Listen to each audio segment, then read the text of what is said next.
All right, so yeah, on this situation, this system, one of our guys had found an evaporator coil leak, so they went ahead and replaced that, got it all started up and everything. And we got called back out a couple days later. I'm here just doing a quick troubleshooting. They thought it might have been an issue with the TXV locking up because essentially it would have really high head pressures at time and low suction. So you'll see here on the pressures when I get it, when I go through it. So I should go ahead and pop off the power head to the EEV. So what you see me doing here, I'm just going through just the standard troubleshooting procedure with these mini splits. You want to check and make sure you don't have any rust or corrosion on your EEV mounting bulbs. Everything looks to be clean. Okay, so that one looks good. And check the back one as well. Mini tips here for that.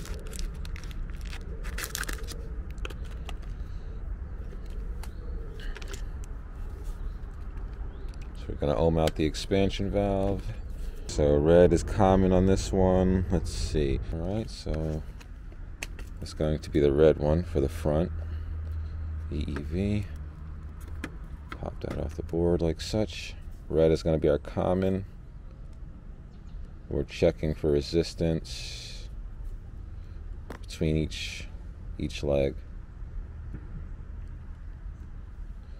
Alright, so I've got 44 ohms between red and blue. I've got 43 ohms between red and orange. 43 between white and red. I mean yellow and red, and then I've got 44 between white and red. So that seems to be good. Let's check the white. That's going to be the one at the rear of the system. And red is our common as well for this one. So we got our red common. Let's check this again.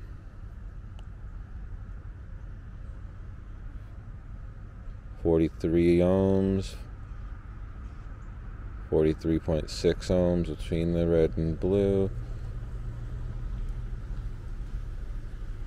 So we got 43 ohms across all of them, between 43 and 44.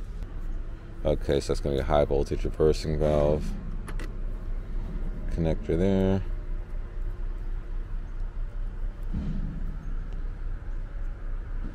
So we're reading 1.118 kilo ohms of resistance there. So I got it powered on. We should be able to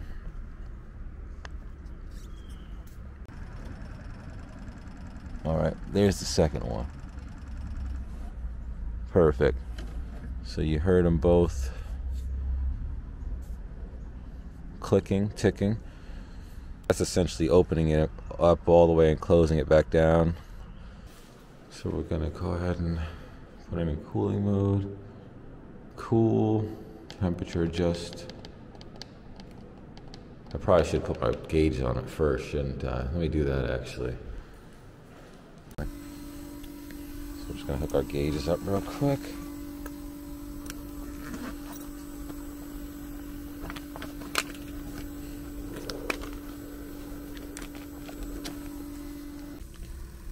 So we got our discharge there, suction. Now let's see what our pressures are looking like.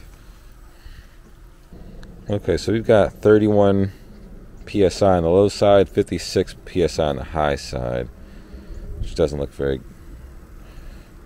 good. So yeah, I know it seems random, like I'm just doing a leak search out of nowhere, but given that the pressures were so low on both high and low side, with the higher superheat, I figured I'd go ahead and try seeing if there was a leak somewhere in the system. But it seemed, the crazy thing was super frustrating to diagnose this thing, because every time I actually recycled the system, I would have a different pressure scenario. And you'll see why here in a short second. But it is a good thing I actually did do the leak search, because I did find a leak here on this vapor line, so it worked out. That unit seems to be leaking. See a slight bubbling. Sprayed some bubble leak detector on it.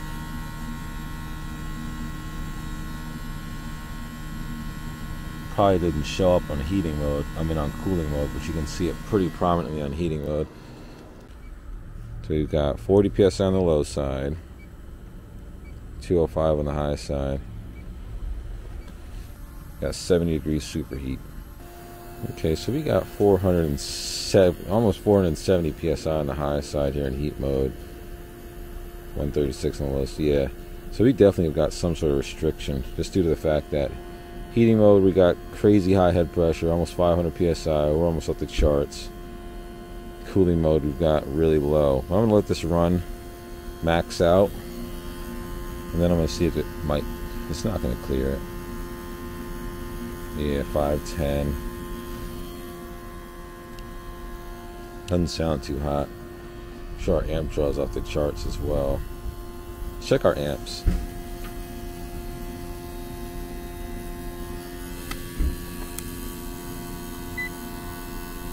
We're just gonna go ahead and check across L1. Look at that. We've got 15 amps. 16, 17, 18 amps. That's off the chain. We're gonna have to turn this thing off. So we definitely have got a restriction. What I'm gonna do is I'm gonna put this back in cooling mode and see if I can locate that restriction. Still got our bubbles.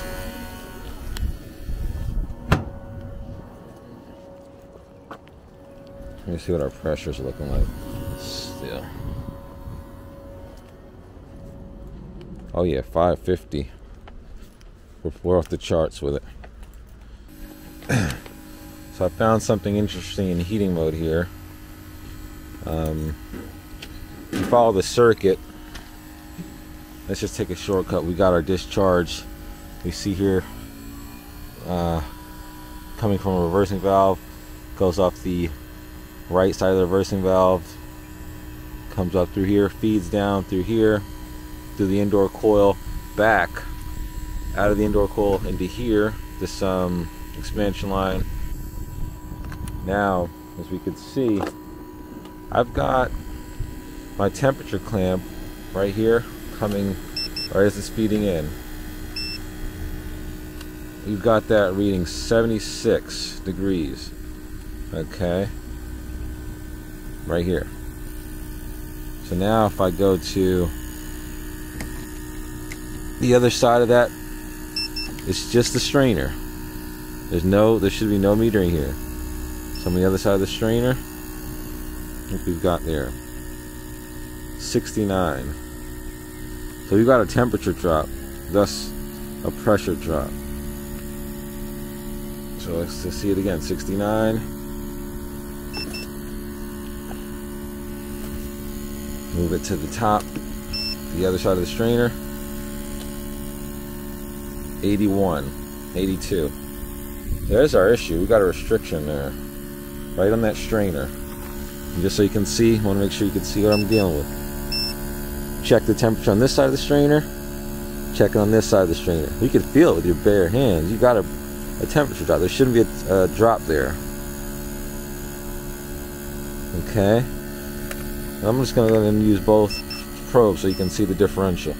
I got my other probe here. I'll put that here, coming in. Let's take a look. That's the probe coming in, 85. We got the probe going out, 76.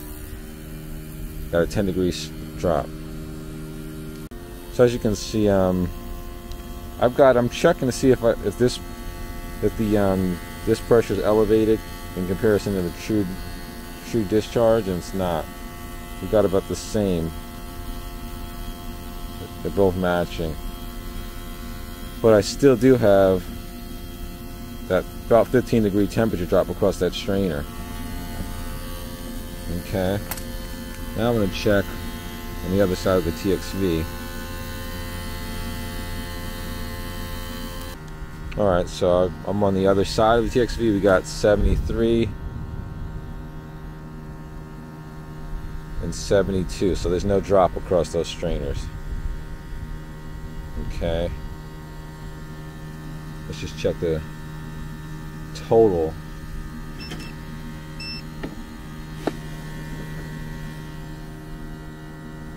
So So we got 107 coming in, 107 degrees literally coming in from the indoor unit. I can't. So there, coming in here, that's 107 degrees, goes up through here, hits the metering device, and that's coming out, goes through a strainer, here, loops down through a little trap, and it comes back up at this one here at 77. So at this point, I believe that the actual point in the circuit where the refrigerant's being metered has actually been modified.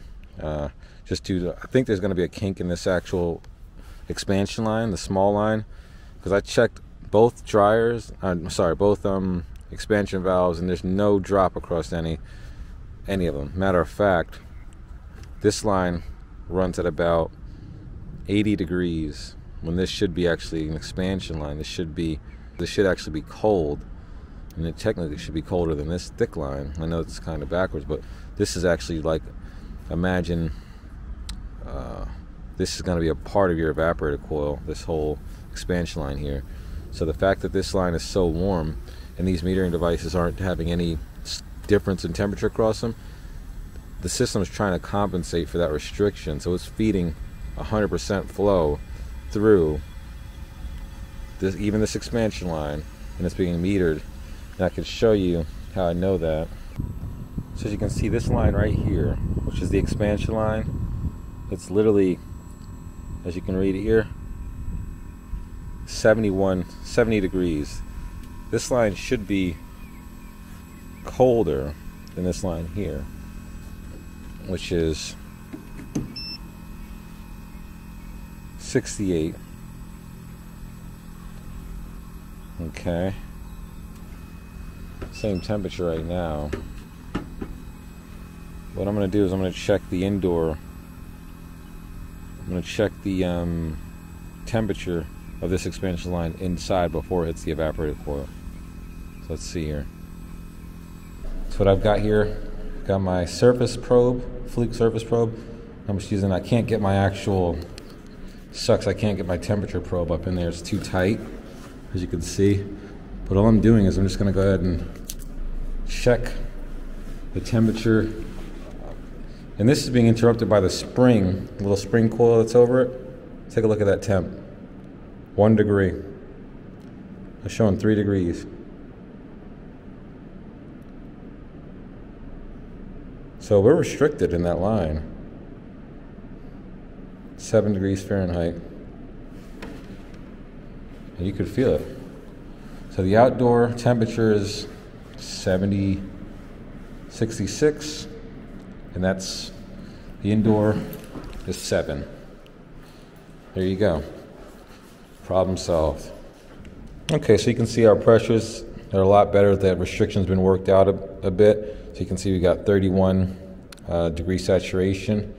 But look what our, that's not liquid line. That's actually the expansion line, which is, remember, the expansion line on the mini split is part of the evaporator coil itself, because the metering device is on the outside. So that's 84 degrees on that expansion line, which shouldn't be. It should be, I mean, closer to a saturation temperature, maybe 28 or so if the saturation is 33, because it's picking up a little bit of superheat. So what I'm going to show you once again, we've got my meter here, field piece with the surface temperature probe.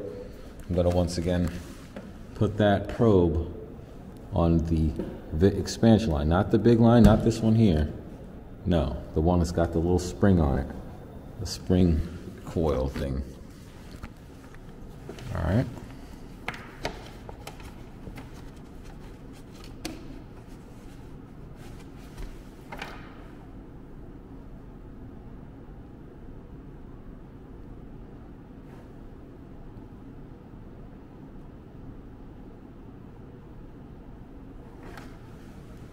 So there's no reason why this should be below 40 degrees on this side of the expansion line when the outside is showing 70 something degrees, other than there being a big restriction. It's a variable restriction. And what we're experiencing is no differential. Well, actually, sorry, it's 90 degrees. My apologies. We're experiencing no differential across any of the outdoor metering devices because they're wide open in order to try to feed past this restriction. So I'm going to start cutting a hole in this wall. It's got plaster on it. Get my multi-tool out. All right, so yeah, I got my drywall ripper blade here. Never used this thing before, but give it a shot. Let's see if we can get this thing cut out here.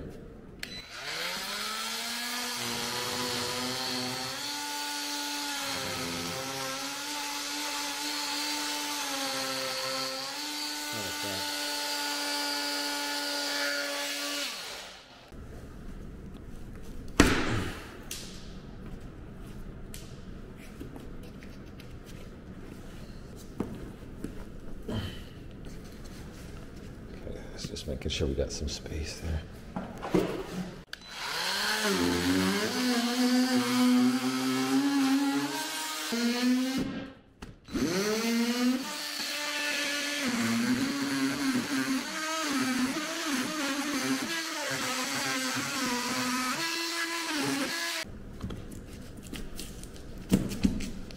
Yeah.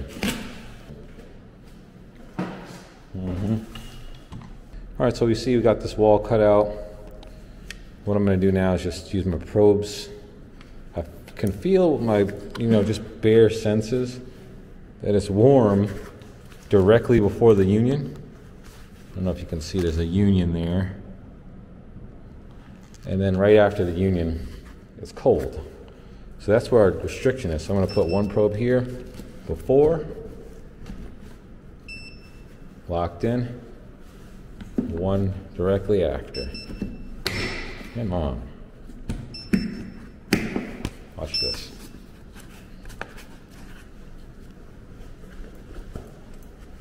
Here it goes. See what I've got there? They're both registering. Now let's take a look at our differential. So this is going to be before the union at 78 degrees, 45 degrees after the union. All right, that was a tough one, guys. The thing about mini splits is they have to adapt. Because they're so adaptive to issues and anomalies, it makes it really difficult sometimes to diagnose them because you're kind of, all over the place with it. I guess we'll have to cut that thing out or unbolt it and get it going. Pump it down. I like this railer system. It's got all these different these different bits. Go ahead and grab my little mini ratchet. Let's get this thing pumped down.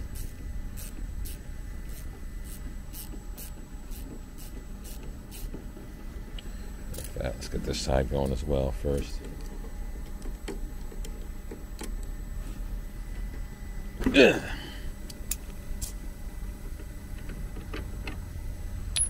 She should pump down.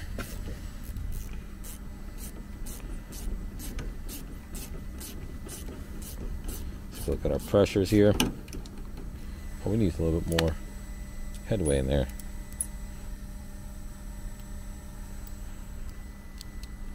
A little extension.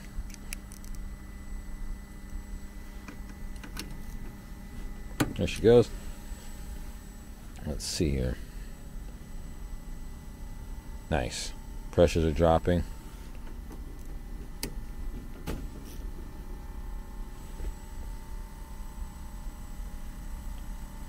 Don't need to get all the way down to 0 psi, but just pretty close. Okay, so that's what we got here. Got a union type thing going on here. I'm going to go ahead and unbolt it and see what's what. So what I'll make sure I do is just clean up all that dust, all that powdery dust and excess nonsense.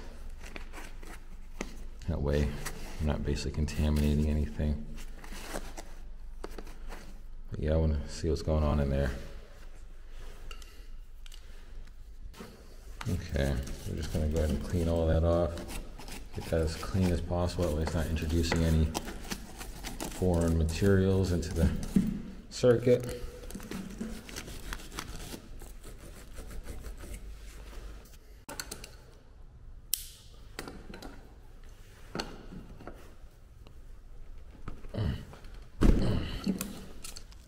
Okay, so let's see what we got.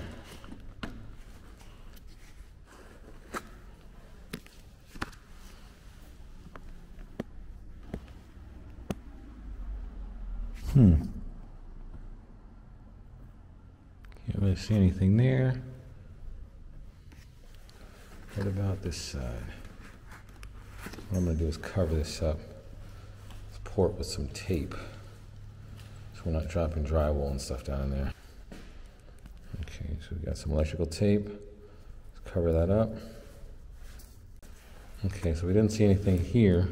Does that mean the restriction has to be somewhere in here? See what we can find. Let's see. All right, I could see it. Let me see if I can. Not going to be able to see it with this camera. I'm going to pull out my phone camera. So I'm just going to pull out the borescope just for the visual appeal. And I'll show you. I'm going to record what I pull out of it as well.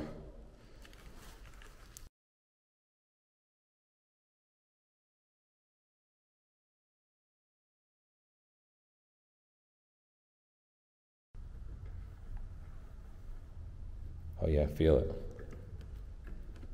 It's a hard restriction too.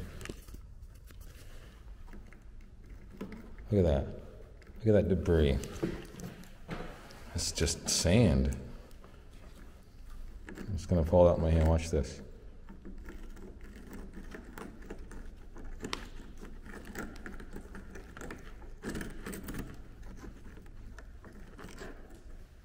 Look.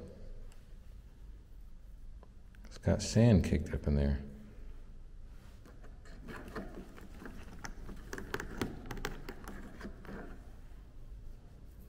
Wow, look at that.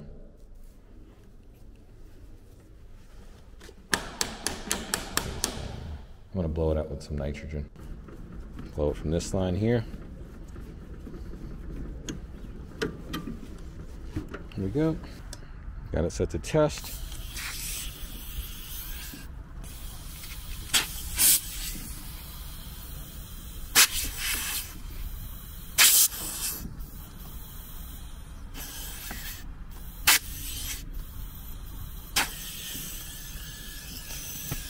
Take a look inside. Not much, a little bit, a little something. I don't know. Okay, so I got air purging through it. I think that should be clean.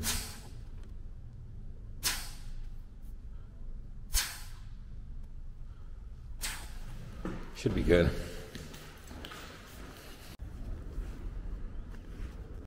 So I'm just rectifying this leak here. There was a leak here.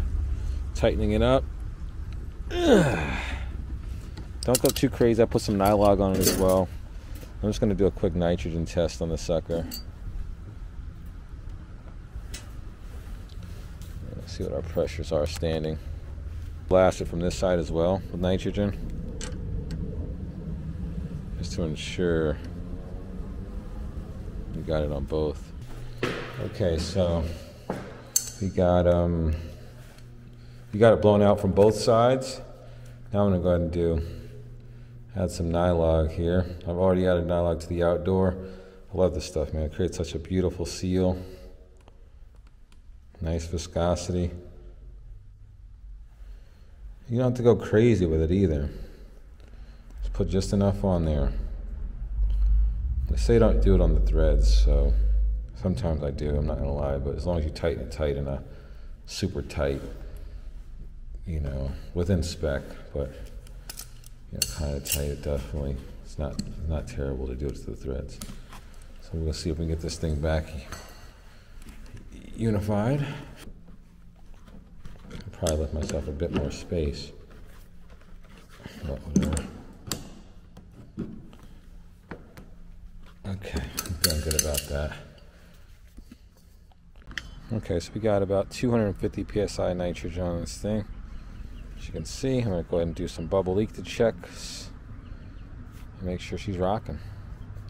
Because as you know, with mini splits with flares and stuff, you need to be a little bit higher than just, you know, your general standing pressures. So flares are a little harder to find leaks on. There's so much. Quickly just doing a quick leak check on all these flares. Nice bubble leak search.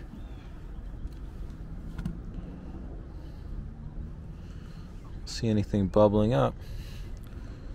Check the indoor and take a screenshot here of that pressure. 253.9. Let that sit for about 20 minutes. Indoor.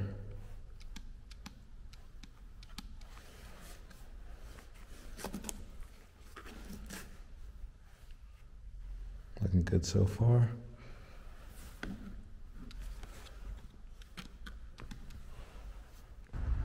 Alright, I can go ahead and call it. I mean, it's literally dropped 1/10 of a PSI in about 15-20 minutes.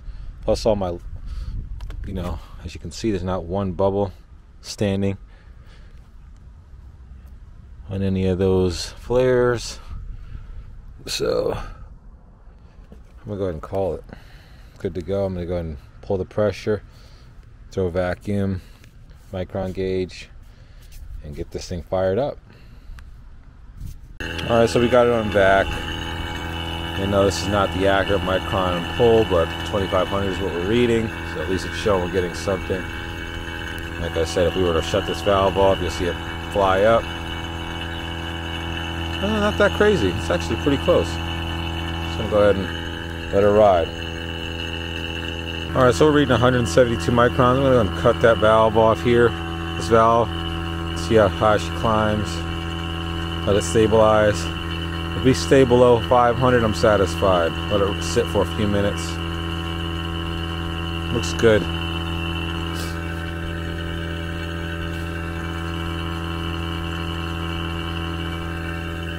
Alright, get our valve core back in.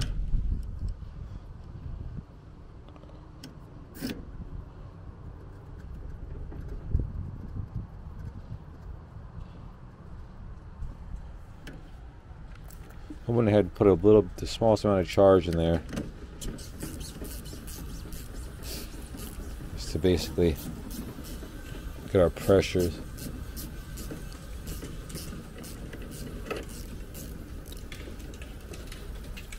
Alright, so now we see we got liquid line. I'm going to put it here on the expansion line. That should be cold, right? Here you go, 57. Remember before that was about 80 degrees, so she's properly metering now at the TXV. Alright, well, sorry the video had to end so abruptly. My camera died on me, so it wasn't much more to show other than the pressures. Everything was running up to spec. Usually recommend doing RX11 flush on a situation like this. Pull the whole charge and flush it out. Everything was running within spec, so really no need for this situation. Yeah, I'm not gonna lie, I used to absolutely loathe working on mini splits, but I will say, the more I work on them, the more I actually appreciate the challenge and just the high level of engineering that goes into these systems. The more you get used to them, the more you start to understand the refrigeration circuit and how they tend to adapt to issues and things like that, the more that it's not really that big of a deal. So yeah, I hope you really enjoyed this video. Hopefully it's able to help you out in the field. If you come across a similar situation, feel free to contact me, and if you have any questions about mini splits or just this video in particular. Also, if you appreciate the content, don't forget to like and subscribe, and hit that bell notification if you want to see more videos that are similar to this. Alright, thanks for watching. See you on the next one.